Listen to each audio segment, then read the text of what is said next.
Hi, Mark here from the Tangibound Podcast Network and host of the flagship show, the Tangibound Podcast. Did you know that we over at Tangibound are always looking for amazing podcasts to promote? And did you also know that we are also proud nerds and geeks of everything from movies, music, gaming, TV shows, and comic books to wrestling, MMA, soccer, and football? Whatever you can nerd or geek out about, we've got it. And if you're interested, we can help you find it. And if you're a show looking for a place to call home, we've got you covered. Side effects may include upset stomach, dizziness, tumors, shakes, and in some rare cases, death from excessive laughter. Though to be fair, it's only sometimes. Other side effects may include diarrhea, gallstones, heart palpitations, and strong desire for cookies on the dark side. Talk to your doctor and visit TangiboundNetwork.com and see if Tangibound Network is right for you.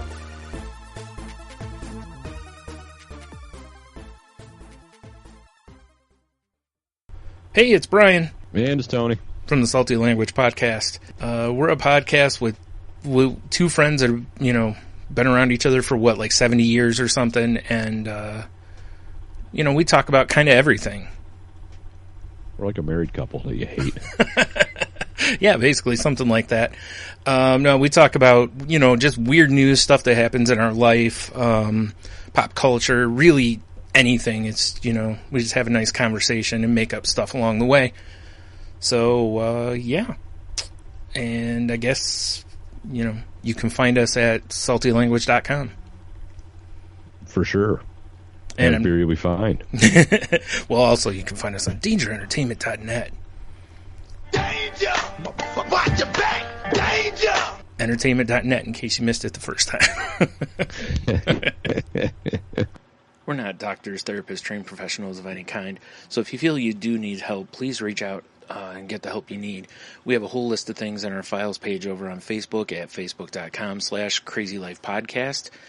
And, or just search on the internet for the suicide prevention hotline number, or, go to NAMI.org or, whatever resource you can find. But just please reach out for help if you need it.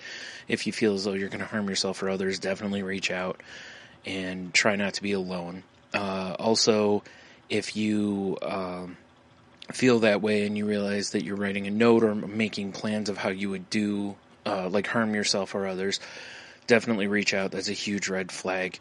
And lastly, please do not replace the idea of therapy with listening to this show. Again, if you need help, please reach out and get the help that you need, or contact us. We can try to help you find the help that you need. Hey, it's Brian. And it's Tony. From the Salty Language Podcast. We're a podcast with two friends that have, been around each other for like 70 years or something. And, we talk about kind of everything. We're like a married couple that you hate. Yeah, basically something like that. No, we talk about, just weird news, stuff that happens in our life, pop culture, really anything. It's, we just have a nice conversation and make up stuff along the way. So, yeah. And I guess, you can find us at saltylanguage.com. For sure. And beer you'll be fine. Well, also you can find us on dangerentertainment.net. Danger! Watch your back! Danger! Entertainment.net in case you missed it the first time.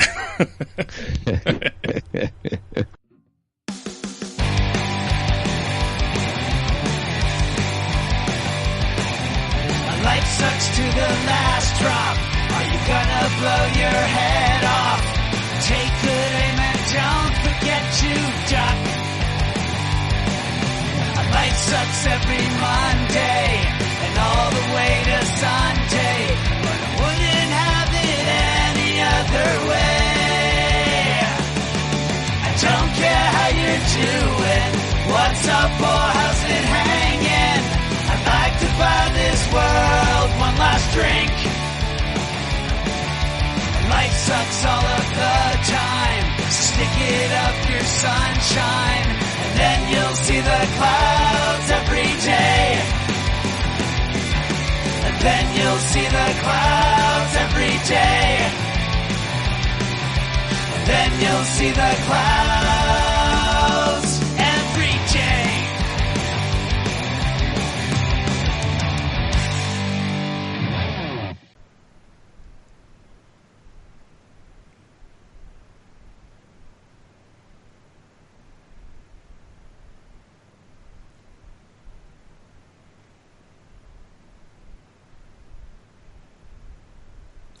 Welcome to the Crazy Life, everyone. My name is Jen. I am your hostess for the evening. And with me, as always, my favorite co-host of Crazy Life, Brian and Henno. Hey, guys. Howdy.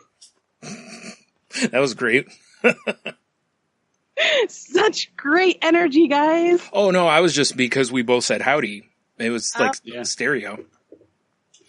You guys are kind of like low-key. Yeah. And, bring your energy up. Nah. You're going to say howdy. You're going to say howdy with authority. No, I used all my energy on salty language last night. Sorry. I don't think there's such a thing as howdy with authority. Could be. I mean, yeah. You kind of would have to yell it or do it as though, like, you know, you're a cowboy or something. Like, yo has authority. Yeah. Like, howdy. There's no authority there. There's just dork. Yeah, that's true. Yep. Well, I guess I will get this ball rolling since I wasn't here last week, which was Of course. the fault of my own. Yep. I will be honest with you folks, and I imbibed a little bit too much of my friend Mr. Bourbon. Oh, we told him. Oh, yeah, I forgot about that. That's not surprising. You really should listen to the show, Jen. I'm afraid to listen when I'm not on. In fairness, I did then tell how I also had too much to drink over the weekend. So, Okay. but I still made the show. But anyway. I was actually at a Super Bowl party at my mother-in-law's house, which makes it even better that I overindulged at my mother-in-law's. Yeah, that's a really stellar impression. But what are you going to do? No, I did it myself mostly. You're already locked in. It doesn't matter anymore. This is true. Yeah. Get rid of me. And I'm still winning in the daughter-in-law competition. Even though no competition, I'm still winning. So, that being said, so how's my week? Well, my week has been pretty normal, to be honest. Things are kind of settling down at work to the normal everyday 4-day work week, which is great. So no more crazy hours, no more oddities until May. I think we're going to have a mix up again where there's shutdown and all sorts of craziness. But yeah, exactly. Not so fun. But other than that, I am still kind of putting myself out there as far as just, keeping myself open for opportunities, but also understanding that I can put the energy out into the world. Doesn't mean I'm going to get what I want. Just means that I'm going to get what I need when I need it. So if that makes any sense. Mm-hmm. I hate to, there's a song that I always refer back to. It's not really religious. It's a country song, so it bounces off religion a bit. Ring of Fire? Yes, Ring of Fire. No. It's unanswered prayers. And the whole premise of the song, and it's by Garth Brooks, is that here's this guy who is married and he runs into his old high school girlfriend at an old high school game of some sort. And he starts talking with her, and then all of a sudden, it just dawns on him after they part ways. When he was younger, he would only pray that he could be with this woman forever. This is the woman of his dreams, and he had to be with her forever. And he's so glad that didn't come true, because that meant he wouldn't have met his wife, and he wouldn't be with the woman he is with today. Mm-hmm. So it was the thank God for the unanswered prayers. That's kind of where I'm at with things, is like I'm putting a lot of my energies out into the universe, things that I want to see happen and things I want to achieve, and putting that positive energy out there. But I also can understand and recognize the fact that maybe what I want isn't what the universe feels is best for me. So I also have to be open to seeing all the possibilities, not just the specific ones that I want for me. And just let myself be just open and just receive all of the stuff that's supposed to come my way and be able to recognize it by being open to it. So that's kind of where I've been focusing a lot of my energies. I've also been doing some investigation and some research into our topic today that I'll get into a little bit later, but that's taken up some of my time in talking to some really awesome people online about it. But we'll get into that later. Other than that, that's... Sorry, when you said that, Tony and I on Salty Language had a whole show called But We'll Get to That. Yeah, exactly. Because we were telling a story and we kept trying to make it chronological, but Tony and I can't do that. So we'd go blah, blah, and then we'd be like, but we'll get to that. And then we'd start talking, we'd go back to where we should be and start moving forward. So, no. Yeah, so it just triggered that in my head. No problem. Yeah. So that's kind of where I've been at. As far as my meds have been going really good, and I've been feeling really good for the most part. And just kind of an everyday, average, run-of-the-mill week, which is good, but also got me thinking of maybe starting to add some things to the whole life. Maybe picking up a hobby, maybe, adding in some workouts, starting to think now that things have settled down and are becoming routine, maybe it's time to shake things up just a tiny bit. Not a lot, just a tiny bit. Time for CrossFit. Yep. Oh, yeah. Just to kind of, throw a little extra something in there. So we'll see how that works out. But so that's me. How about you guys? Who wants to go next? Cricket. I will.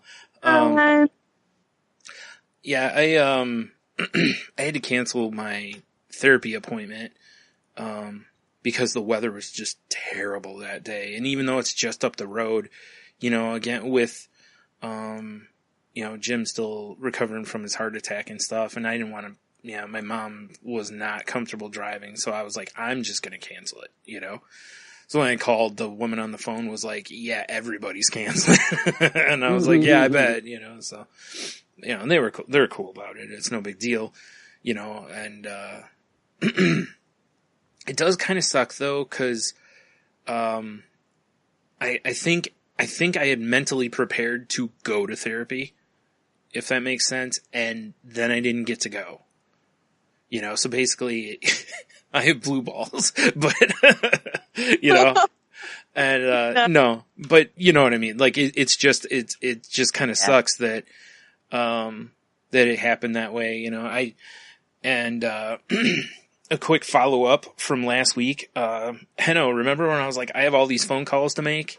Didn't make one of them. All right. So really making progress there. So yeah, I need to do that tomorrow. Actually, I have 2 more phone calls added to that now. So see if I had taken care of them then, now I got like 7 to make. Now I'm going to sit there and look at 7 going, but at least now I can go, I need to take care of some of these or this is going to be 10, this is going to be a problem. I'm going to have to hire an assistant or something. Not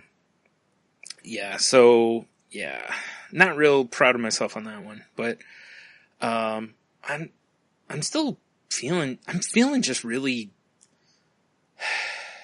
I don't know what the word is. My anxiety's been running pretty high and I've been feeling kind of worthless. That's the best way I can put it. I really, some stuff that's gone on here, kind of makes me feel stuck more than I did before.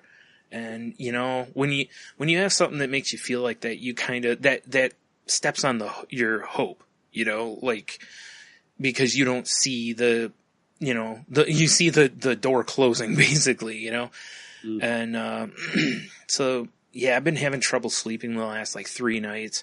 I use a sleep tracker app on my phone, and,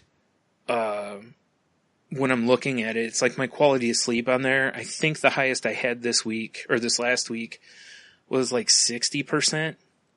And, I had one night, actually last night was 30-some%. I only got 3 hours of sleep. I just could not sleep.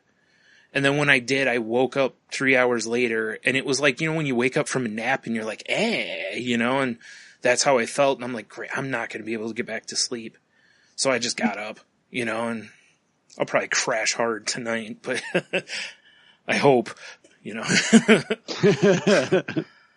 I need the sleep. But it'll probably be terrible quality because I got less sleep than I needed last night, and yeah. So, yeah, there was that. But, I talked with my brother today, and, we kind of discussed something we might kind of start up and whatever. I've been looking at jobs, which, is still a big move the right way. It's still a win because for a while I wasn't even bothering, or if I did, I immediately would be like, I can't do that. Although, don't get me wrong, there's plenty of them I say that for because I literally can't do that job. Like I'm just not qualified, it's not that I'm making excuses. It's just I can't do that. Yeah. I don't have a master's degree, so, although, it stinks because, I actually saw one yesterday that as I'm reading the description, I'm like, oh, I could totally do this. And it was a company that's starting to run esports tournaments, video game tournaments and stuff. And they were looking for a tournament organizer. I can do that. I did that for years. I have quite a bit of experience doing that.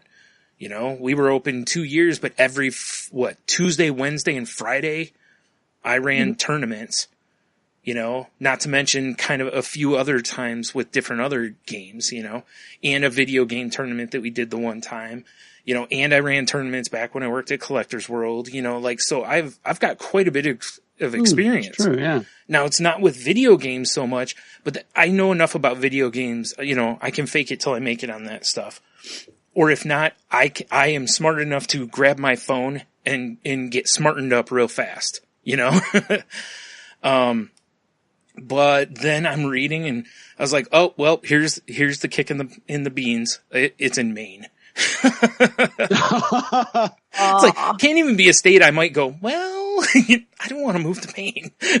Especially because it only pays like $13 an hour. That's not enough to move. No. Not so much. If they were like, hey, we're paying, $70,000, $80,000 a year, I'd be like, well, maybe Maine's not so bad, but yeah, so I actually contacted them though, because I didn't know if they have any other locations, like if they're anywhere else in the country, because it's like, well, what if they're in Chicago or out west somewhere or something, and no, they're only in Maine because they are literally just an upstart. So I did have a little communication with the person though. I asked them if they're going to do podcasts about their tournaments and kind of, put that bug in their ear potentially. So probably won't turn into anything, but whatever, it's there. So again, I'm not moving to Maine. Yeah. Just give me a live feed to your tournament and I'll do a podcast on it.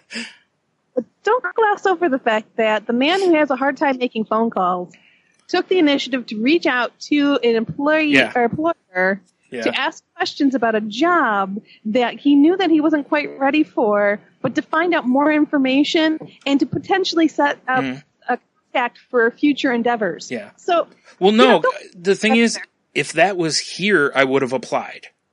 Yes. So exactly. I do feel I was ready for it. Like I said, I actually feel like I am really, they were looking for somebody with like 1 year running tournament, or tournament running experience. And like I said, I have 2 from our place. I worked at Collectors World for 2, and again, that's 4 years worth of tournament running, but also, like I said, if you count how many tournaments I ran a lot of tournaments.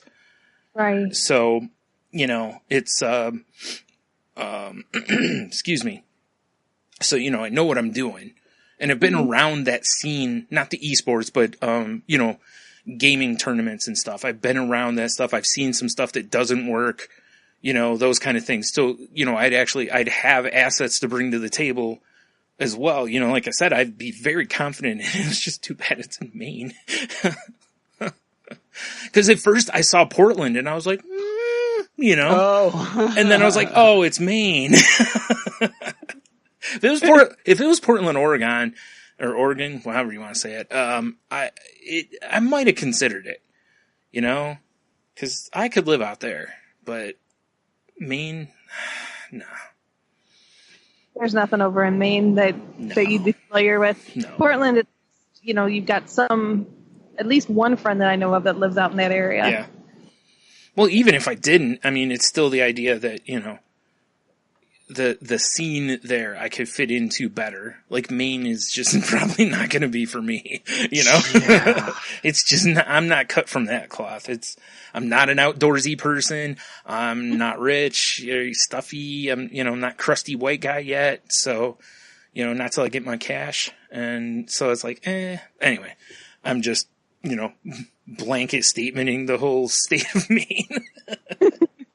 No, it's more this literally, if I'm going to move, I'm not going to move north, you know, like, or even if it's lateral, but it's still the same distance north.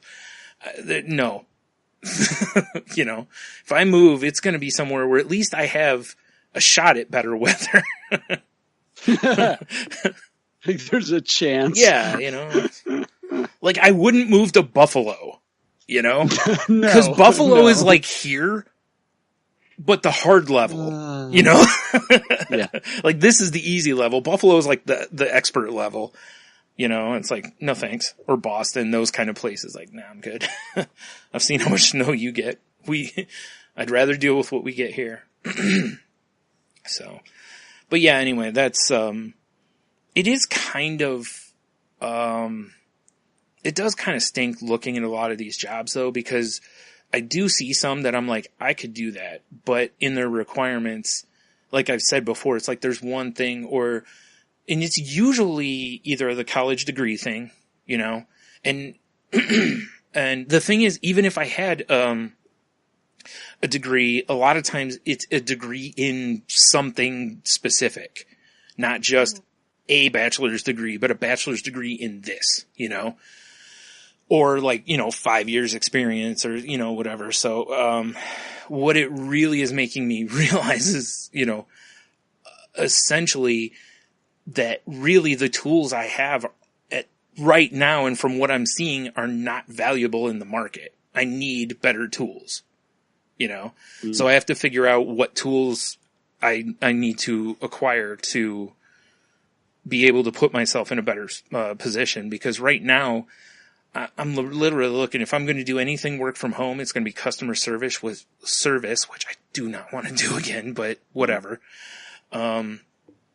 You know, or I have to go back into some sort of retail job, which, you know, again, I could probably do, but I really don't want to, you know. Really hot area right now is IT, and especially working from home and stuff. It seems there's opportunities there. Now, granted, I know you're not set up with the right tools as of yet. Yeah. I don't have the patience to be an IT person. Yeah. I don't. I as much as I've worked on my patience, the whole having to pull basically you know, have you tried turning it off and turning it back on? Are you sure it's powered up? Like, I can't, I just can't handle that with people. No, I probably could. It's just, actually, you know what's funny is I was thinking about it. It's like, cause it's like if I were to say go to school, so I want to do something that I feel like I could get some extra use out of. You know, like I don't want just a generic degree. I'd like to have a degree I'm going to use, you know. Like if I, you know, got a graphic design degree, I'll, you know, look for graphic design jobs or whatever. But last night I was thinking about it and I saw this, page on Facebook for, and it was talking about, learning how to be like a podcast engineer. And I'll tell you what, at least on Indeed, there's a lot of calls for podcast producers, and some of them are from like Gimlet, NPR, Fox Sports. I mean, these are not just local podcasts. These are big deal podcasts, you know. And granted, if I didn't have a lot of experience, you know, it'd be tough to, you know, I'd be a small fish in that pond. But it's still that I was like, that would not only that, but I mean, it would help me with what I'm already doing, you know. it'd make my podcast better because I'd be, you know, knowing what I'm actually doing with all these dials and buttons, you know, instead of just pretending to turn them once in a while and act like I'm smart. So yeah. So I don't know. I kind of looked at that. What was funny though is the thing I saw on Facebook was, like, you know, podcast engineering school, and it's like sign up now, and I'm looking, and they actually have like an online like school thing that they do. And then as I'm looking, I'm like, they've got a podcast. I go look at the podcast and I'm like, they have so much, they have like 100 and some odd episodes, and each one is telling you a different aspect of engineering kind of a thing. Right. And I'm sure some build on others, but it's like, I bet I could just listen to the podcast and probably get most of what I would learn in the school. And what I didn't get, I could probably fill in the blank. You know? But you wouldn't papers. Well, yeah. And well, the thing is, though, those jobs, if you can show that you know what you're doing, they don't care. Like, a lot of them do not ask for... Some of them do because you also have to do, like, writing and stuff with them. But some is just engineering the podcasts. So, you know, it's an interesting spot because right now I can see why people are looking for them, because who's gone to school for podcast engineering? You know? And I mean, don't get me wrong. People go for sound engineering. That definitely is a thing, but this is, you know, potentially a different craft because you got to be familiar with podcasts and, you know, whatever. But so I could see it as a growing field, you know, at least for a little while, especially if podcasts keep, you know, growing. Cause like every podcast on any of these big networks, every one of them's got a producer or, you know, an engineer. And that's what a lot of the jobs are for, is basically you'd be a producer / engineer, you know? So if anyone's listening and looking for something to go to school for or read up on, you know, that's probably, and the pay on a lot of those is pretty good. I mean, for like, one of them was basically, they're just looking for somebody and they wanted, just a degree, like a degree. It didn't matter what, and whatever. I can't remember which of the bigger companies it was for. Pays like $60,000 a year, you know? And I was like, that's pretty good for that job. That's, you know, not bad at all. Although I didn't see what city it's in, so that obviously could make a difference. $60,000 in New York's not as much as $60,000 here, you know? True. So, but anyway, I've rambled long enough. So that's kind of where I'm at the moment. So it's like, I feel like I'm still moving forward, but instead of running now, I kind of feel like I'm carrying a couple sacks of potatoes with me, you know? So whatever. I'll just keep slogging, keep chopping wood. That's it. Yep. That's all you can do. Yep. How about you, Hannah? Oh, just snow. Yeah, you guys got a little bit. A touch. We don't get usually 2 to 3 feet of snow in a 48-hour period. Yeah. Yeah, I wouldn't think so, because otherwise I would think that you would have had part of that shoveled already.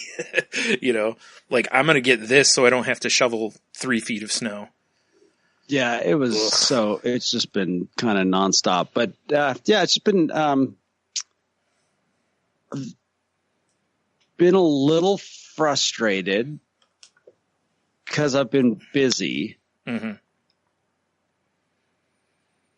But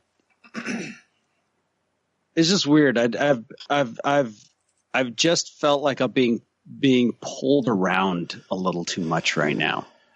Understandable. And yeah, and it's. I mean, there's nothing. You know, I think a lot of it just was that this last, pretty much from January till February, there were things going on, people visiting, gigs happening, blah blah blah. Christmas, just a lot going on. Yeah. Like you know, it's just everything went on, and I like slowly things are starting to taper off, but then like. And now we've got tons of snow, and now I need to work extra. And like I didn't even go into work on last Wednesday because I just felt a little muscle pull in my back, and I got up early and took my friend Joe to the airport, and one of my coworkers needed Saturday off, so someone needed to cover for him. So I'm like, well, I'm going to end up working at least a half a day. I'm just taking today off and doing nothing. And I literally just sat on the couch and did nothing. Yeah. And yet it didn't help really, And so, yeah, I've lost my, I've kind of lost my cookies a couple times. I don't mean throwing up, but I mean just like getting frustrated and angry for a moment and just needing to let go of just feeling frustrated. Yeah. Well, it makes sense. If someone's pulling a bull by the nose, the nose ring, sooner or later the bull's going to be like, I'm going to need to throw some stuff. So yeah. Yeah. So, and that's as long as it lasts. Yeah. I destroy some innocuous, poor little piece of household thing and then I feel better. It's been great, like my one thing, power word, fun. Let's have some fun. And it's like, I'm honestly trying to have fun. Like I got into work today and I was at the health club, during my rounds, and the GM comes up and he's just like, he was doing his morning PT and he kind of gave me a hug. I was talking to some of the people that are in charge of the health club and they're like, man, this guy just, kicked butt on snow removal and blah, blah, blah. And yeah, it's like I feel accomplished. There was some things that shouldn't have been a certain way over the weekend, and I didn't feel like being negative about it. I tried to be positive about it. Rather than talk about what didn't happen, I talked about what we could do differently. Yeah, right. And that's the key mental switch. Like once you kind of get past that point, it's so much easier. Oh, so much easier. It's like, all right, dude, there's no reason to throw anybody under the bus. There's no reason to. It doesn't matter. All that matters is right. Well, how do we make sure it doesn't happen again? Mm-hmm. Now, don't get me wrong. If there's a butt chewing coming, it still can come. But it's like you said, it's like, okay, that can be done later. We can chew their butt anytime. Like right now, we need to get work done, kind of a thing. And that was the way I got to be after a while at work, because it's easier. Cause it goes to the let go or be dragged thing. It's like you're getting dragged otherwise. And it's just let go. Like I said, if there's some discipline later, then that's, between whoever needs to and whoever needs it, Yeah. Main thing is just feel good. And I have felt good. I had a gig on Saturday night and that was great. And I was literally doing the stuff where I went up and worked on Saturday, and that was, I got up at whatever it was, early at 6 a.m, did my own driveways, headed up there, pretty much just sat in a snowplow for 4 hours, did a few little things, drove home, started doing, my backyard, realized that the snow level is up to the fence now. So I need to now cut a moat all the way around the outside. So Jax can't just walk over the fence, and I'm doing that. And I'm looking at when I need to be at the gig and set everything up, because I basically do all the sound, and I'm just like, no, this is important. And I can be late to the gig. And the best part was getting out in my car, and all of a sudden my whole car going haywire, no ABS, 4x4. One of the anti-lock brake, the wheel thing starts doing it. I'm not even on the brake. And it was just so great. Just pull over, pull out the phone, Google search, look at a YouTube video. I'm like, turn around, drive 2 blocks to the auto parts store, buy a $10 part, and, go, well, I hope I can make it up and back today, Did the whole thing again on Sunday. I got home from the gig and it was like, snow blow the driveway again. Wake up Sunday morning, snow blow the driveway again. Go to work, 8 hours in a plow. and you're living Groundhog Day. Yeah, it seriously was. And then get done. And the differences were little things like get done and like, all right, let's see if I can fix my car. Yeah. But I did it, and like I called Sharon. I'm like, hey, do you want to go out to dinner? I just saved us like $100 on car repair. Nice. Yeah, we get to dinner and it was really nice. She just said, I'm really proud of you. Like you've done so much. Yeah. But the one thing that was nice is one of the things I wanted to do is go visit a friend of mine in Idaho Falls, and I got to do that on Friday. I didn't go skiing, and it was nice. I needed to just get out of town for a little bit, and so just try to take care of myself in this time. But it's so like there was a point, like, I hate the feeling of being so frustrated. I just want to literally crawl into bed and just shut the lights off and stick my head under a pillow. Mm-hmm. And I felt that way on Friday. And I was like, I don't want to feel like this. This was not the deal. Yeah. You know, it was like, what did I talk about a few weeks ago? I know I'm going to be busy. Mm-hmm. Let's have a good attitude about it. So in the end, you know, I was very happy. Had my 6-month dentist appointment and was given lots of, like, I got like A++. I was like, yes, you know, which is great. Because I mean, over the last 10 years. Yeah. Oh, I understand. I've had a lot of stuff done in my mouth too. So it's and more on the horizon. And I'm you know, when you start feeling overwhelmed, you start entertaining ideas like, I'm just quitting everything. Yeah. It's like, no, you're not quitting everything. Right. You It's know, like letting go is one thing. That's like letting go and shoving. You know? Yeah. Get away from me. Yeah. So yeah, and again, though, talk about some luxury problems. Yeah, right. Absolutely. Like today, there was one point today where I was just running a regular snowblower. The fire hydrants are gone. You know, I'm trying to find them. I'm just dragging snow into a pile and then using a little snowblower to blow it out of the way. And at one point, I'm sitting there going, I'm getting paid right now to just move water around. That's it. Right. Yeah. And I've got benefits because of it. I get to go to a dentist. Yeah. And how amazing. I played live music. Somebody recognized me in the health club. Hey, were you on the stage? You know, like, I was like, yeah, life is okay. Yeah. Get over yourself. Yep. So here I am making my, you know, it's like I got wins for the week and I have intentions for this coming week. And that's my story and I'm sticking to it. I like it. Yep. That's awesome. All right. On to topic. All right. So the topic today is something that's kind of near and dear to my heart that I've been doing a lot of different research on is empathy and empaths, empathetic, empathic versus empathetic. So all these wonderful words that all kind of relate to the same thing is feeling feelings and feeling others' feelings. So they all kind of just worm together. But I wanted to talk a little bit about, first off, the science behind it. So just to kind of break it down a little bit for you, everybody, this is from Psychology Today. It's the science behind empathy and empaths. So 5 scientific studies on how the phenomenon of empathy works. As a psychiatrist and an empath, I'm fascinated by how the phenomenon of empathy works. I feel passionately that empathy is the medicine that the world needs right now, which I would agree with that. Empathy is when we reach our hearts out to others and put ourselves in their shoes. However, being an empath goes even farther. Like many of my patients and myself, empaths are people who are high on the empathic spectrum. Sorry, folks. I'm going to struggle with those words today. So empaths are people who are high on the empathetic. Oh, my goodness. You're right. Oh, boy. Empathic spectrum. Empathic. And actually feel what is happening in others in their own bodies.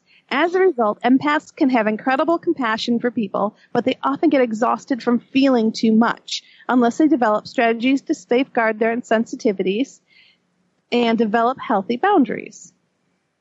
So, the following intriguing scientific explanations for empathy and empaths. These will help us more deeply understand the power of empathy so we can utilize and honor it in our lives. So, where empathy comes from is the mirror neuron system. Researchers have discovered a specialized group of brain cells that are responsible for compassion. These cells enable everyone to mirror emotions, to share another person's pain, fear, or joy. Because empaths are thought to have hyper-responsive mirror neurons, we are deeply resonant and with other people's feelings. So mirror neurons are triggered by outside events. So our spouse gets hurt, we feel hurt. Our child's crying, we feel sad too. Our friend is happy, we feel happy with them. So, I'm kind of zooming through this a little bit. So that's one aspect of it. Electromagnetic fields. So the second finding is based on the fact that both brain and the heart generate electromagnetic fields, magnetic fields. According to the Heart Math Institute, these fields transmit information about people's thoughts and emotions. Empaths may be particularly sensitive to this input and tend to become overwhelmed by it. Similarly, we often have stronger physical and emotional responses to changes in the electromagnetic fields of the Earth and Sun. So that's the other one. Next, emotional contagion. Contagion. Contagion. I only know because, well, no, I know more now, but, because there was a magic card called that I used to play a lot. All right. Emotional contagion. Research has shown that many people pick up the emotions of those around them. For instance, one crying infant will set off the wave of crying in the hospital ward, or one person loudly expressing anxiety in the workplace can spread it to other workers. People commonly catch other people's feelings in groups. So next, the increased dopamine sensitivity. The fourth finding involves dopamine, a neurotransmitter that increases the activity of neurons and associated with the pleasure response. Research has shown that introverted empaths tend to have a higher sensitivity to dopamine than extroverts. Basically, they need less dopamine to feel happy.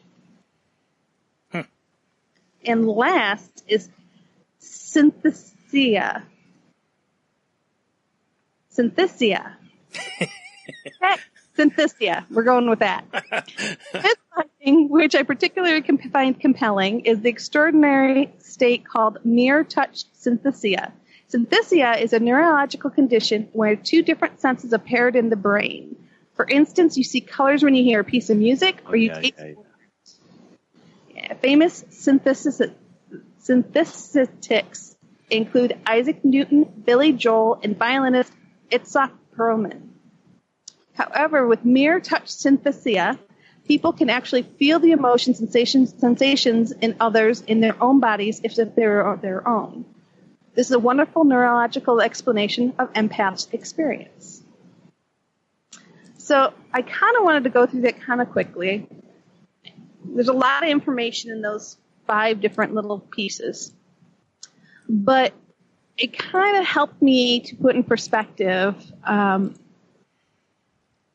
feelings, how we feel things. And there is science behind it. It's not just, for lack of better terms, hocus pocus or mysticism and just out there in the ether type of a thing. That there is some scientific basis behind it. So for those skeptics out there, just kind of wanted to set a little bit of a groundwork there so that we're kind of talking on the same page. So bring everybody on board, shall we say.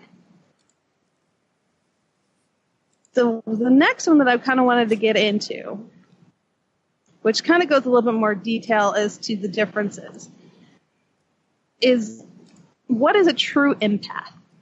A true empath, and we're talking about someone who is empathic,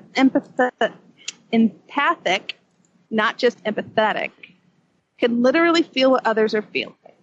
So most people are empathetic to one degree or another, but a rare few are so sensitive to others' pain and emotions that it can become debilitating, especially if they don't understand or don't know how to deal with those feelings. So, I don't know, guys. What do you think? True empath? Real? Not real? It's absolutely real. Mm-hmm. And it comes in many other, well, like they already described these various different ways. And it's to have those crossed senses is to be synesthetic. Thank you. I was like, I know this term, because I listened to a great podcast on it. It was really amazing. But the one to make things easier, rather than calling yourself an empath, a lot of people use the term an intuitive. Mm-hmm. And that also, it has a little more, to me, I think it has a little more credibility because it's tying into something that we all acknowledge in human beings, and that's our intuition. Mm-hmm. What the difference is you're being intuitive about others. Mm-hmm. And the way that they're talking about being empathic is really, to me, an empathy as a liability, not as a positive. To me, the way it's being described there, it could be that, both, okay, though. Really, I mean, it should be both. Yeah. And that's where I think they're portraying that being empathic in this case means that you take on other people's emotions, and to me, that's just an extreme form of empathy. Yeah. I do that. I wouldn't consider myself an empath, but I definitely absorb the energy around me, So, but a lot of that's just codependent issues that I haven't dealt with yet. So, and that's it. Yeah. And that's the other part of it is, like, for me, like when I'm in personally extreme emotional states, I tend to be more of an empath than empathetic, meaning that I am absorbing what's going on around me. I am hyper aware of other people's feelings, but it's not a healthy thing. Yeah. Like it may lend me some unusual, intuition about something. That's why, I just love this idea of being an intuitive, because to me, it kind of breaks it down into practical things that we can understand.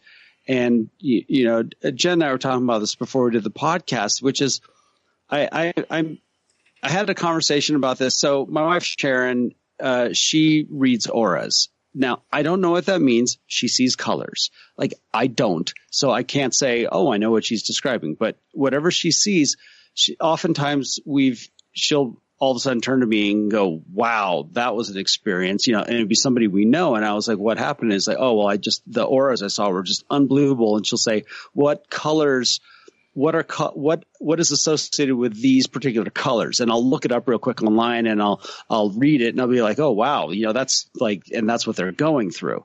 And so Sharon went to this wellness festival, and they did a seminar on intuitives, and it was for people that were wondering if they had the abilities, and they did these workshops and one-on-ones, and some people have some natural talents. So we were at, I think it was like a Christmas Eve or something like that, with a good friend of ours and her boyfriend happens to be a cop, and he's very skeptical of any of this kind of stuff. And we started having a conversation, and I told him, I said, well, you have these abilities. Every time that you're at work and you come up to somebody and you're interviewing them, you are reading them in some way, just like a poker player learns how to read others. You may not notice you're doing it, but you're doing it. You've been trained in it. You've learned through experience, or you may have some natural talent in picking up people's little tics or picking up little things, about them. And so to me, this is not something that is just pie in the sky kind of stuff. We all have extreme abilities. Not all of us, but we know of people. We know people that have unbelievable hearing. We know of people that have perfect pitch. Yeah. We know of people that have been able to develop perfect pitch as a child. We know people that can speak multiple languages, that can see in distances. People that are unbelievable marksmen because of their visual acuity. Yeah. And so with all of those things in mind, I don't see it all being a stretch that some people might be very, very hypersensitive to other people's emotional states. Yeah.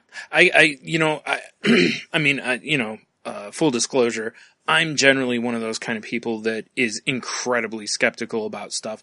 Not so much this, but other things. But like you were just saying, Henno, it's like there's too many examples of mutations in humans, you know, that put people, whether it's good or bad, you know, like you said, somebody who they just happen to have, maybe they just have some instinct that somebody else doesn't have, some, you know, just, you see it all the time in sports, you know, like you said, you can just see certain ones you're like, you can see certain players and go, they're one of the greatest ever. Like, there's just something, they've worked hard, so has everybody on that field, but this one player is just dissecting them basically or something, you know, so there's something they have that can't be, you know, accounted for or whatever.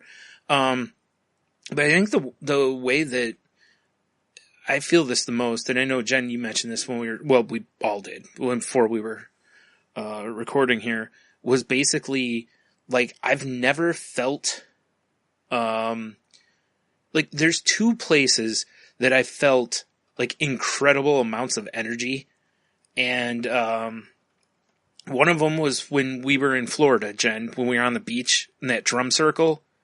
Like, it was really calm and quiet except for a drum circle that progressively got louder, you know?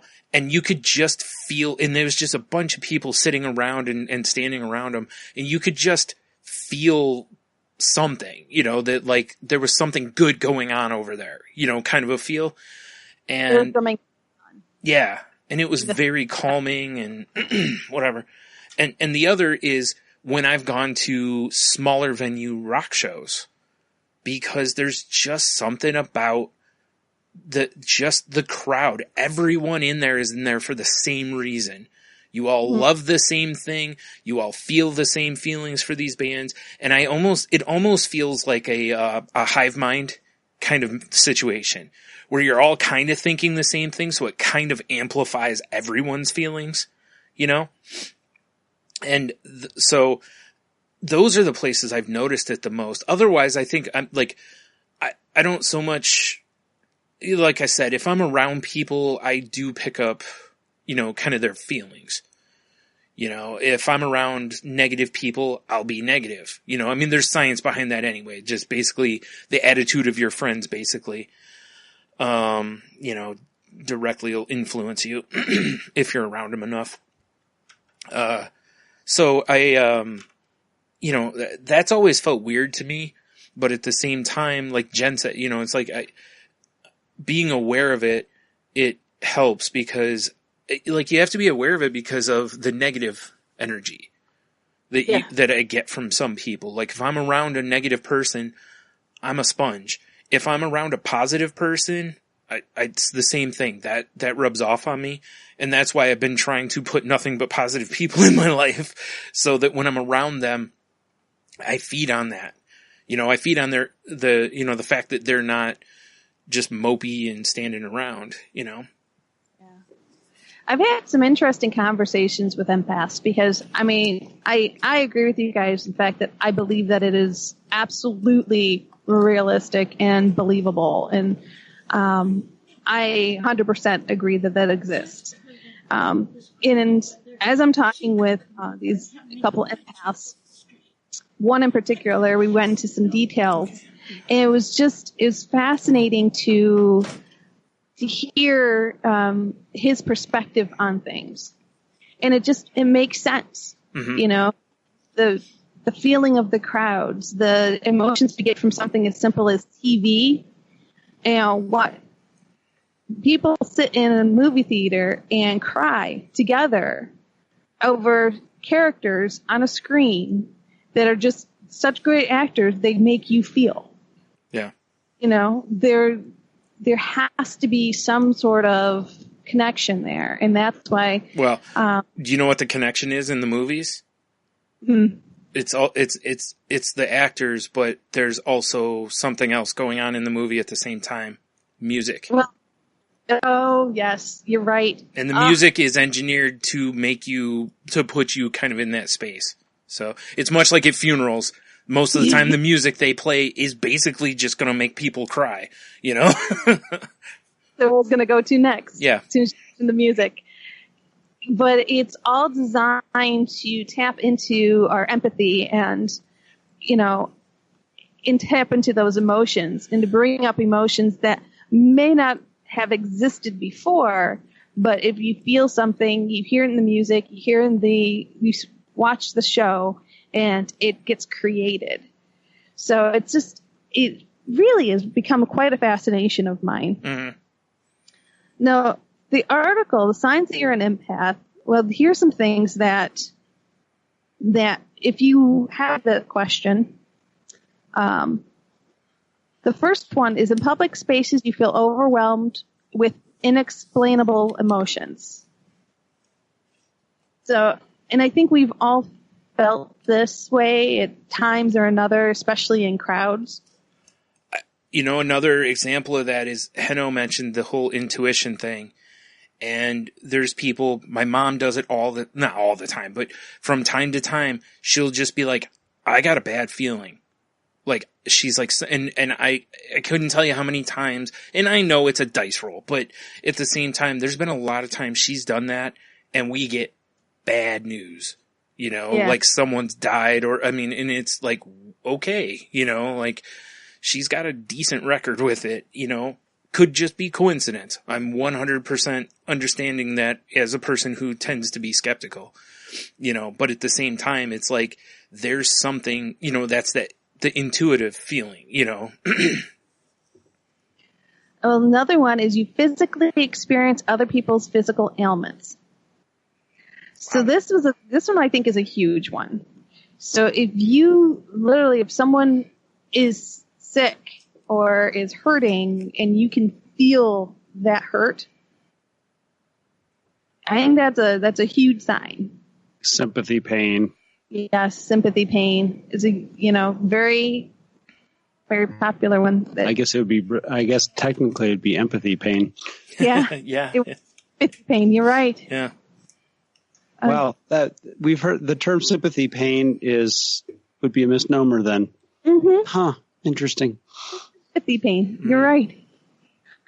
So you feel overwhelmed and incapacitated when watching something horrible, even if it's only on TV. It's pretty well known amongst my friends. I cannot watch anything bad. Any sort of horror movies. I can't watch the news. I can't watch anything that borders on realism that is bad. Or like Jen can't watch what are they called? The comedies where the situation is bad and then it gets worse and worse and worse and worse. Home Alone? Which is really funny because Home Alone is a kid's movie and I struggle with watching Home Alone. Yeah. Because of the amount of damage done to that house and the anxiety that is ramped up in that movie. Yeah. I can't go there. I can't watch American Horror Story. Yeah. Which is a very popular show that a lot of people watch. Yep. Can't do it. I've tried it. Can't do it. It's too much, too intense for me, too strange for me. I can't handle it. But there are different like horror films that are like super extremely like funny horror films. I can kind of watch those now. I never used to, but now I can kind of see the humor in some of that dark humor. I can go there, but I still have to be really careful because things will get stuck. What happens is they get stuck in my head, and I can't get out of my head.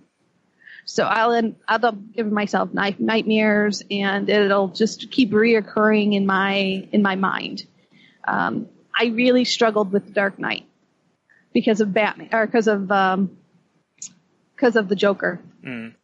The Joker really stuck with me. Did you have that feeling because Heath Ledger died, or because just the character? No, it's just the character. Okay, well, because I know some people, I mean, you know, that kind of attached one thing to the other, and you know. Oh, absolutely. I mean, and that's easy to do, but with me, it was just the character because it was so twisted. He did such a great job at portraying the twistedness of the Joker, and yeah, it just really, that one stuck with me, and that one creeped me out for a couple days.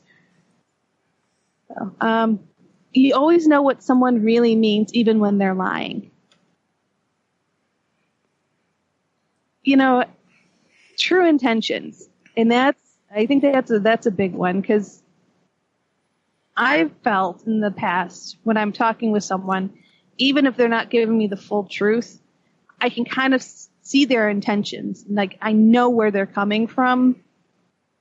Even if they're not giving me the full truth, I can fill in the pieces very easily. So I can see the picture, even if they're not giving me the entire thing. If that makes any sense whatsoever.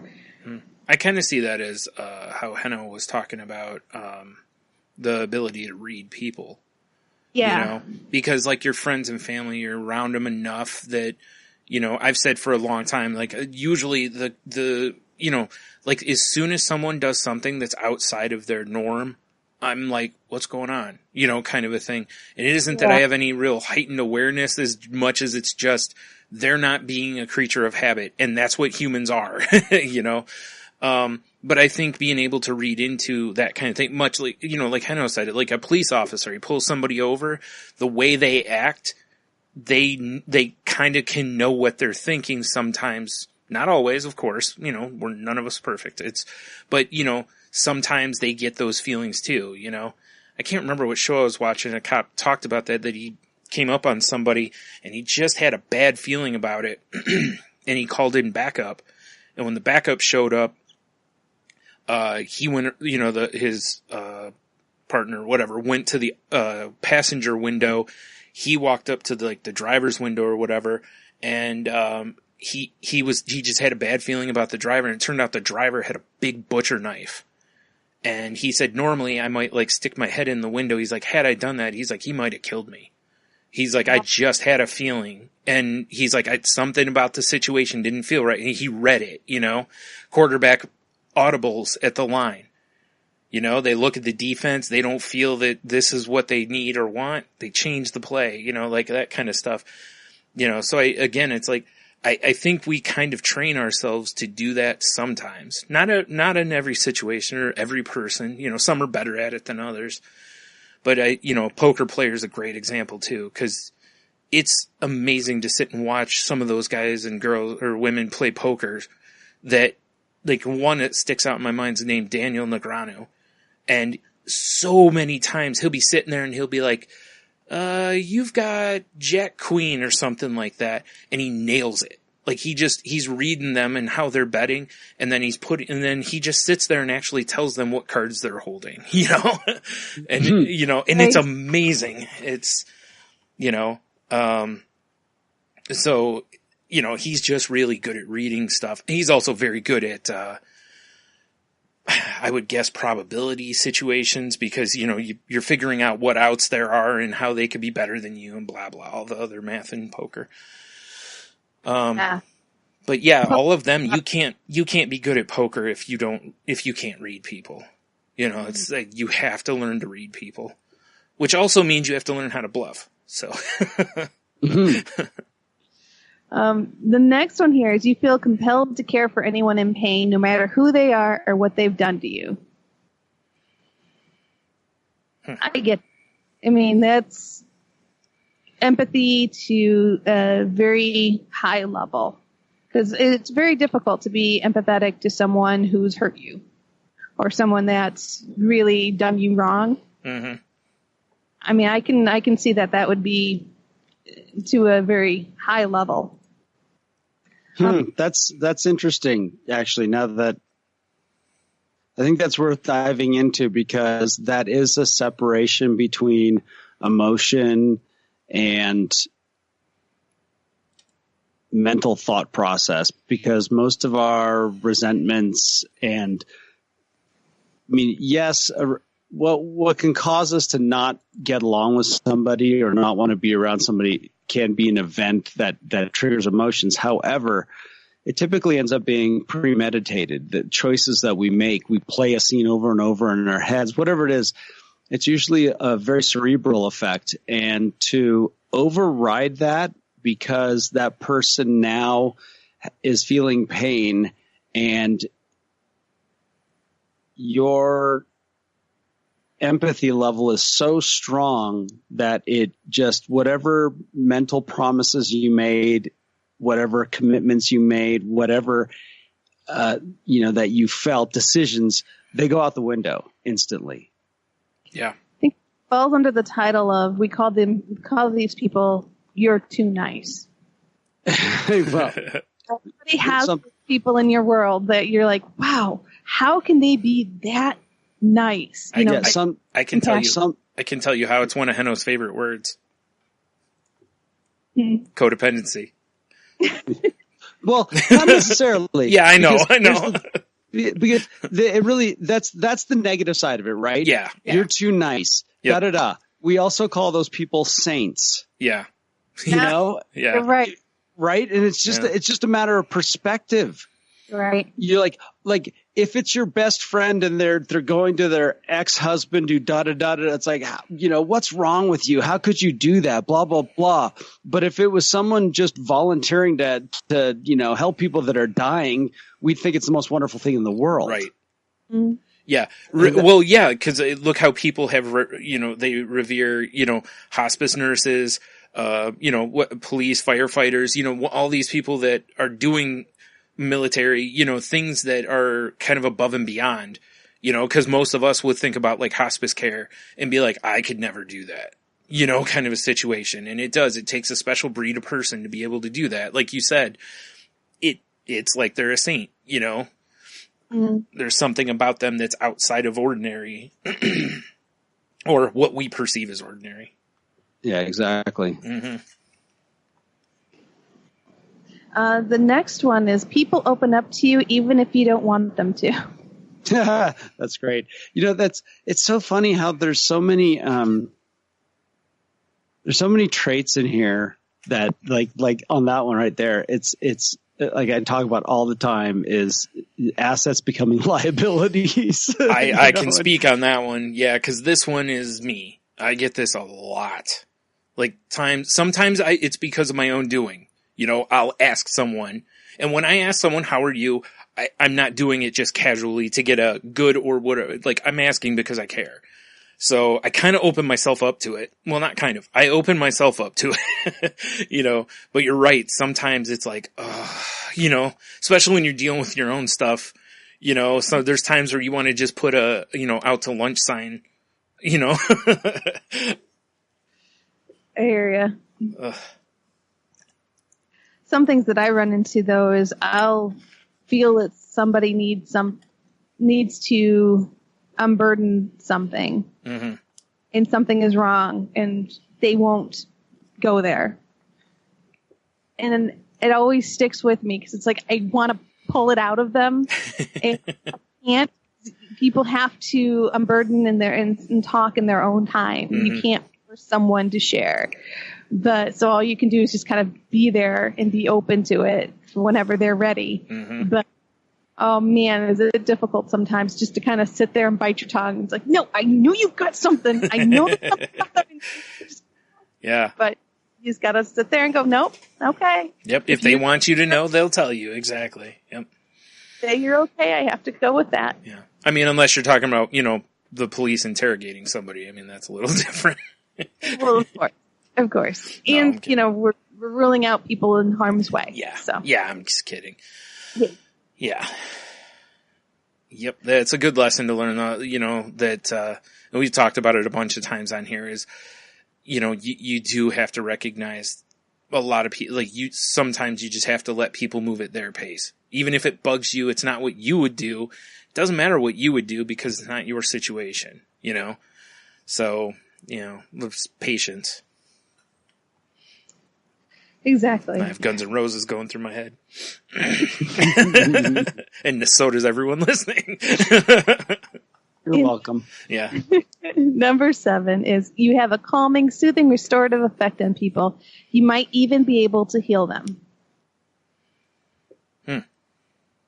So, and it's an interesting thought. Because they actually go into some big detail on some of these. And this one, most empaths have the ability to heal. Yes, that means physically. This isn't about Reiki? Mm-hmm. Yes. Okay. Or any alternative modality, although these may be similar in concept. An empath heals instinctively, usually by drawing the pain or ailment out and accepting it into their own bodies. For obvious reasons, this is not recommended for anyone who doesn't know how to keep from becoming ill in the process. It's interesting. I don't know that I know of anybody who's said that they can do that. Like within my life, you know. I'm not saying it doesn't exist. I just don't think I've ever heard anyone describe that. Well, that's the one that I just sit there and say science can determine if that's true or not in a heartbeat. Well, that's, yeah.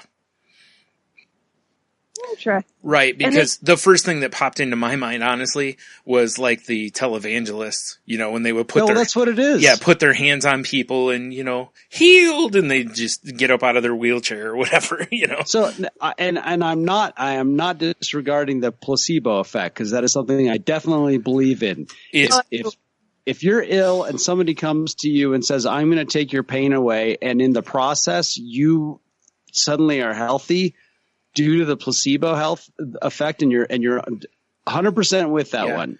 But the fact that somebody took the pain onto themselves, yeah.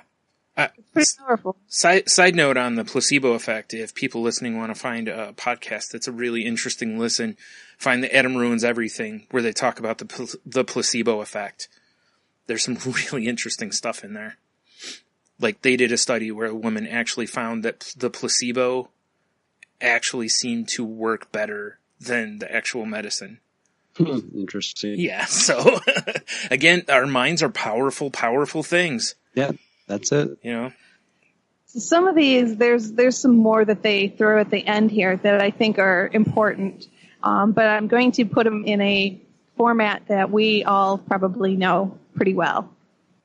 So, if people have always told you that you're a good listener, you may be an empath. In relationships, you're often the giver, the listener, the supporter. You may be an empath. If people have often accused you of being too sensitive or too emotional, you know it, folks, you may be an empath. Watching traumatic or violent programs is difficult. You might even experience physical reactions. You might often find yourself so profoundly moved by things that you start to cry. If you sometimes walk into a room and look at someone's face and feel invisible, visceral waves of energy or emotion washing over you. Selfish, self-centered, or narcissistic people are particularly attracted to you. You have a hard time relaxing completely with others. Not offering help and saying no to anyone in need is extremely difficult. It is sometimes hard to leave the house. If you're particularly susceptible to depression, anxiety, weight gain, and addiction, it may be a sign. You have addictive tendencies for self-preservation. Many empaths self-medicate to shield themselves from unwanted emotions. And at some point, you've wondered if there's something medically, emotionally, or psychologically wrong with you. You may have even sought treatment, but could not find a cure. So, it's, you know, I make light of it, of course, in the beginning with the formatting, but this is pretty heavy-duty stuff. At least for me it is. You know, I can definitely relate to this in a lot of different ways, and even a little bit more than I'm willing to own up to myself at this point. But it's definitely something that I'm going to be thinking about some more and noodling over. And I definitely wanted to bring it up so we could have a good chat on it. Yeah, it's something that I list in the things I can't explain has generally been around people that are either some sort of a medium or intuitive, where they have.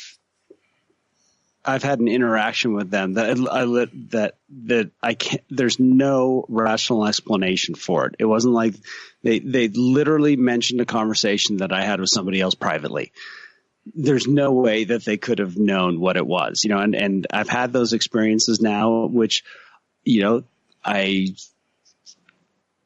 can't rationalize it, so I won't. it's just a part of the life experience. Mm-hmm. It allows me to, you know, like, and my own experience with it is when I'm, like I said, when I'm emotional, you were talking about TV shows, you know, it's like if I'm in a very emotional state, whether it's from, you know, a loss in my life or something like that, there's TV commercials that can come on and all of a sudden I'll start bawling. Yeah. I would never have before. You hear but about all of a sudden I feel their pain. You hear about that with people who just become parents.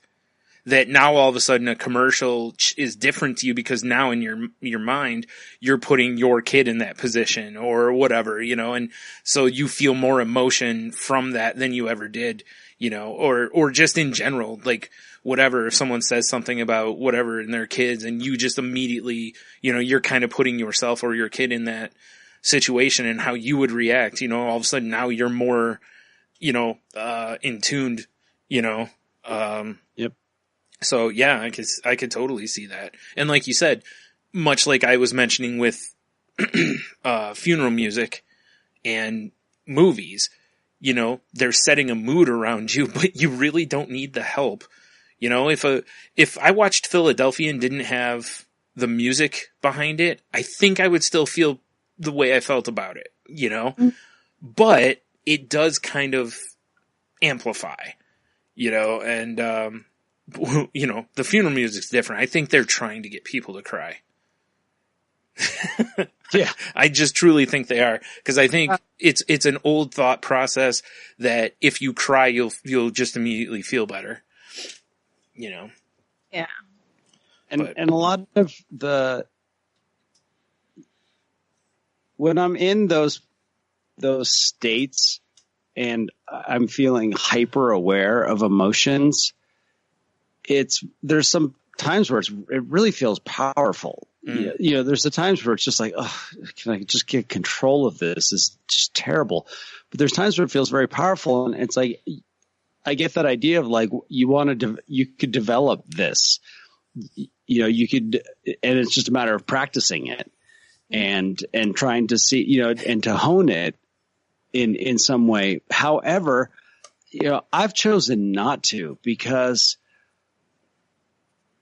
like in my workday, taking on other people's emotions, no, thank you. Yeah. I want to get my things done without worrying about the person that's in a bad freaking mood. And this is part of the deal. This is the part where this is a liability. And it's also, I think that's why it's very relevant for mental health, is if you do have these tendencies and,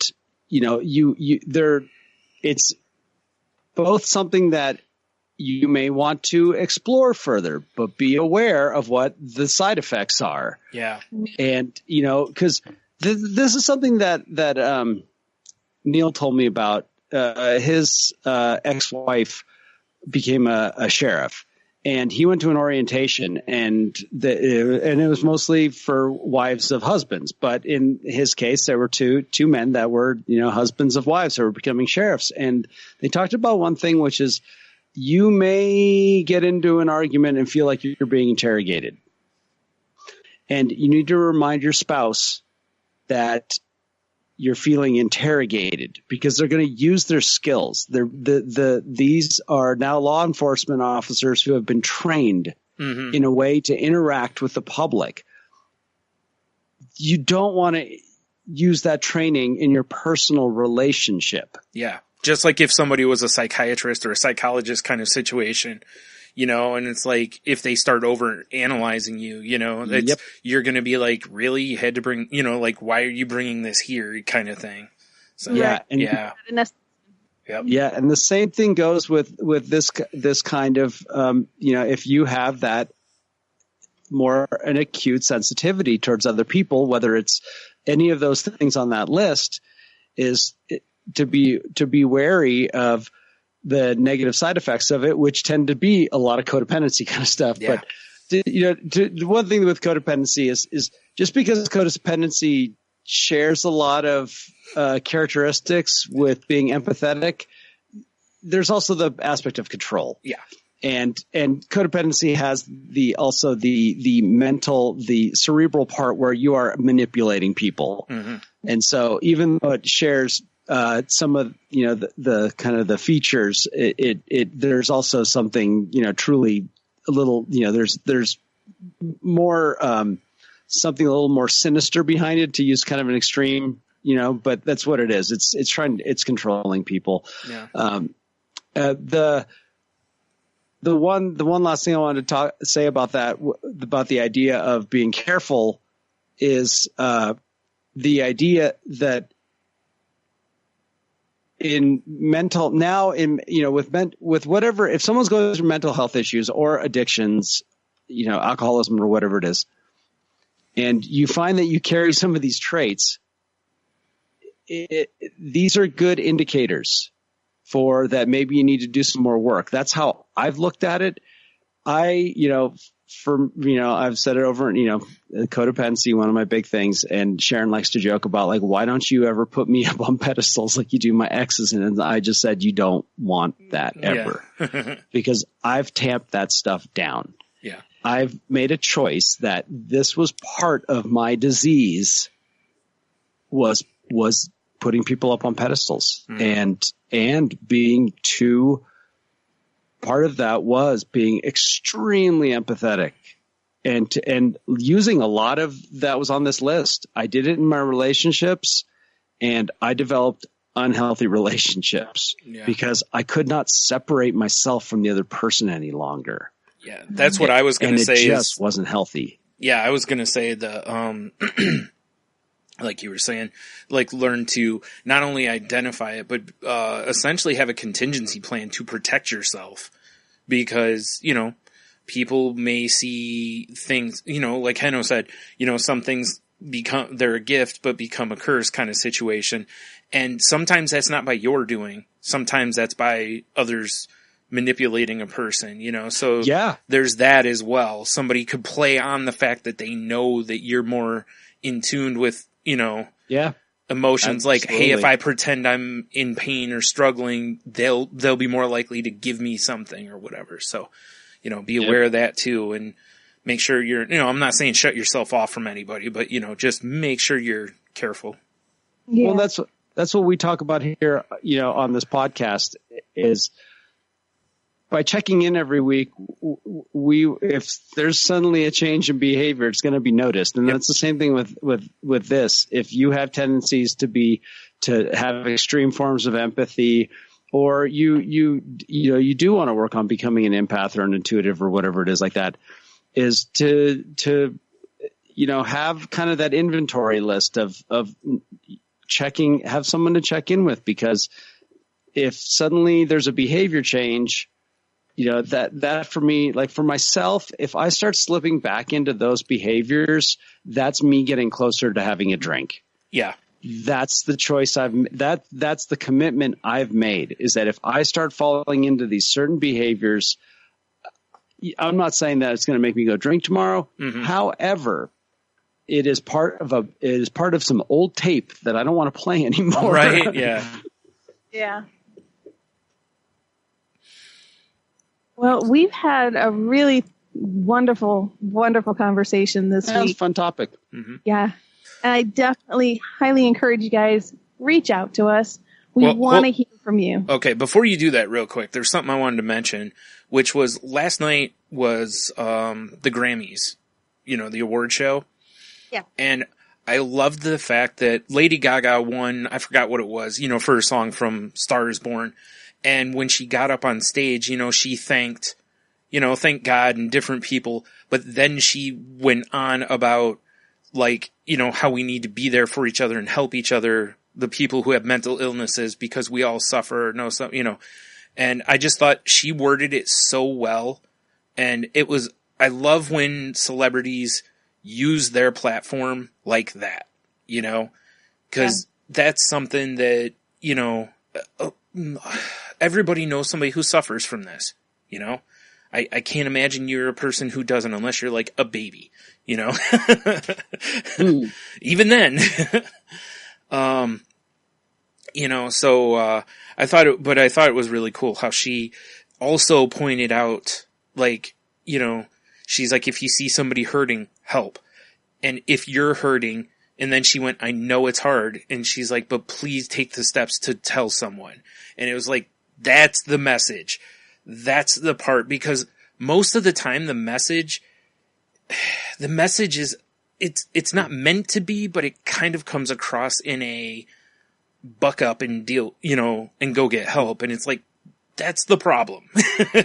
So I like that she did, and I say the same thing at the end of the show most of the time too, which is, I know it's hard because I've been there.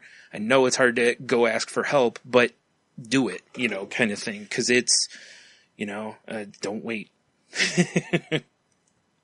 Absolutely. So yeah, that's one of the few times you'll hear me be like, way to go, Lady Gaga. Normally I'll be like, Well, with that, folks, you know what to do. We want to hear from you. We'd love to continue this conversation with you. If you have thoughts, ideas, opinions, positive criticisms, money whatever, you want to shower us with. No, I'm kidding. You can reach out to us at the Crazy Life Podcast at outlook.com is our website, or our email. Hello. The Crazy Life Podcast.weebly.com is our website. You can reach me at Jen's Crazy Life. That's Jen with a G on Twitter. You can also reach me on Twitter at Dits with the Tits. I will give you both. And with that, Henno, how can they reach you? Find me on Twitter at Ida Henno. Find me on Facebook, Henno Heiter. If you're interested in another podcast and you like the television show The Orville or Gotham Lights, you can go check out the Gotham Lights podcast on any podcast player and find us, me and my friend Stephanie. And one last thing on the topic is if you are interested in, if there's a wellness festival going on near you, there's a place where you can find people that work with others on becoming an intuitive, mediums, empaths, whatever it is. And I'd actually recommend doing it because it was, I think Sharon, I know when she did it at our local festival, she got a kick out of it. Just going through the experience of it. Yeah. And maybe more so if you're a skeptic, go see what it's about, because you can't, and I hate when people don't vet both sides of an argument. That's how you can make your best attack in any argument, is to know the other side. So if you don't educate yourself on both parts, really you're not making an educated decision. So skeptic that. No. No, I'm kidding. Like I know what I've seen and been around some of this stuff. And like I said, there's some of it that I'm like, oh, come on. I actually, in one of the Twitter rooms, we had a long discussion yesterday about essential oils. So, and how scientifically most of them don't do anything but placebo effect. If you think it works, it works. Aside from lavender, because lavender can, people like the smell. It can help put them in a state of ease, type of deal. But most of them are just no science behind them. But the scientist who did that study uses essential oils. So, which that's all it does. It just proves the placebo effect, So anyway, sorry, I train wrecked you there. Oh, I guess it's my turn, isn't it? Yeah. Yeah, I forgot you were already done. You can find me on Twitter at Stunami. You can find my other podcast, Salty Language, at saltylanguage.com or at salty_language on Twitter. You can also find this show on Facebook at facebook.com/group/crazylifepodcast. You can find, all the shows, like Henno said, kind of anywhere you want. Salty Language is not safe for work, so, be careful where you listen to it. And, I feel like I'm forgetting one of the links, but I don't think I am. So, well. Oh, we're part of the Danger Entertainment Network. And, if you didn't scrub through the entrance, you would have heard a promo for maybe my favorite podcast. So it's mine.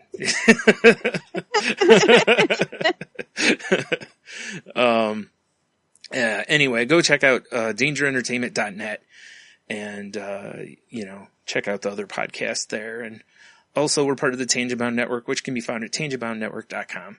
So yeah, give them both a look-see and, listen and see if you find something else you might like. And I'm going to skip the part where I tell everyone to go get help because I already covered that, but go get help. And, help people, but, just let's I'm going to just keep saying it. Just put kindness out there. You know, just when you can, be kind, and to yourself as well. You know, remember, always, you know, self-care is incredibly important, and too many people overlook it. So make sure you're keeping yourself on it, you know, you keeping your battery replenished. Absolutely. And just as a shout out to everybody, remember 14th is Valentine's Day, which regardless of your feelings about it, it's a day about love. So just embrace that aspect to it. It doesn't have to be much of anything, you know, no financial gifts, you don't have to do all of that stuff that's commercialized if you don't want to. If you want to, great, have fun. But remember, it's kind of a celebration of love. So go out there and love one another and spread it. And don't rub it in the face of your friends who don't have somebody. Love is love. Love is friendships. Love is relationships. Love is family. Yeah, you know. But this is a depressing day for a lot of people. Check on your friends that are single then and don't let them be depressed. Yeah.